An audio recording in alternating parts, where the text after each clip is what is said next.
Армысыз көрермен, жайғасып отырыңыз. Эфирде көршінің қызы сізге дайындаған бірнеше жаңалығым бар.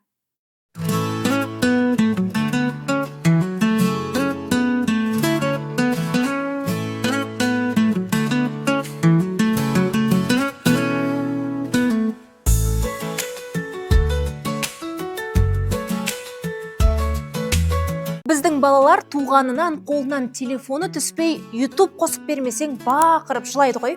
Ал әлеуметтік желілер баланың санасын құртқан үшін сотталып, $3 миллион өтемақы төлеуге міндеттелді.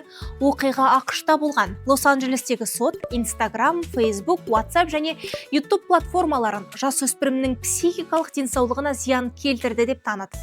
Іс 20 жастағы Келлидің шағымынан кейін қаралған. Ол әлеуметтік желілерді өте ерте жастан қолданған. Нақтырақ YouTube'та 6 жастан, ал Instagram'ды 9 жастан. Қыздың айтуынша ол уақыт өте келе желілердің кесірінен мазасыз болып, депрессияға түскен, сырт келбетіне шамадан тыс алаңдап, өзіне деген сенімін жоғалтқан. Осындай арыз шағымнан кейін сотқа жүгінген. Сот шешімі бойынша Meta мен YouTube компаниясы қызға $1 миллион төлемек. Meta мен Google шешіммен келіспей апелляцияға шағым бермек. Бұрын соңды мұндайды естігенсіз бе? Енді жүргізушілерді ақымақтар тестінен өткіземіз бе? Бұл туралы депутат Марат Қожаев айтты. Ішкі істер министрінің бұрынғы басшысы.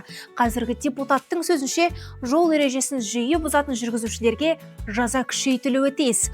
Қожаевтың айтуынша, полиция барлық жүргізушілерді қатаң бақылауға ресурстар жетпейді, сондықтан мәселені заңнама арқылы шешу қажет. Жол ережесін жиі бұзатындар айыппұлдың толық төлеуі тиіс. Оларға ешқандай жеңілдік болмайды. Ал жүргізуші куәлігін уақытша алу және қайта тапсыруды міндеттеу керек. Қожаев өз сөзінде Германияның заң жүйесін де атап өтті.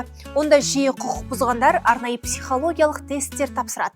Ал сіз бұл шешімді қолдайсыз ба? Ай, біздің қазақ еріген қар суында, жаңбырды да, аққан суды да босқа ысырап етпейді. Астана тұрғыны көлігін ЛРТ құрылысынан аққан суға жуып алған.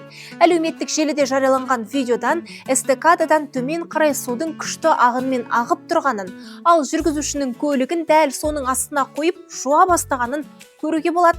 CTS компаниясы суағар жүйесін орнату жұмыстарының жүргізіліп жатқанын хабарлады. Осыдан кейін ақ судың да сұрауы бар деген мақал еске түседі. Патруль, ауылдастар сынды түрлі комедия жанрындағы киноларда ойнаған танымал актер Мейіржан Төребаев түрмеден шығып балалармен қауышты. Актер түскен киноларды сүйіп көріп, оның отбасына тілекші болған көрермен көп шығар. Мейіржан Төребаев түрмеден шыққан соң желідегі парақшасына пост жазып, темір тордың артында бірнеше мақсат құрғанын айтты. Ол ең алдымен кім не сұраса да жоқ деп айтуды үйренетінін жеткізді. Актердің жоспарында балалармен көбірек уақыт өткізу, спортқа апару, кітап оқу, велосипед тебу, атқа міну сынды бақытты өмірдің қарапайым әрекеттері бар. Алдағы уақытта актер өз көрермендерін жақсы жаңалықтармен қуантады деп сенеміз.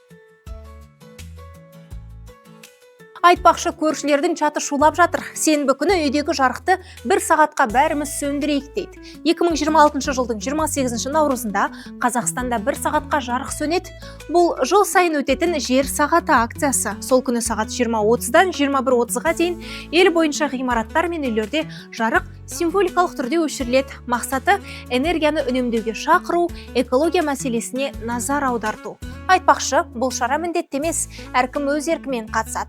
Бірақ жыл сайын миллиондаған адам, ұйымдар мен қалалар қосылып, табиғатты қорғауға үлес қосады.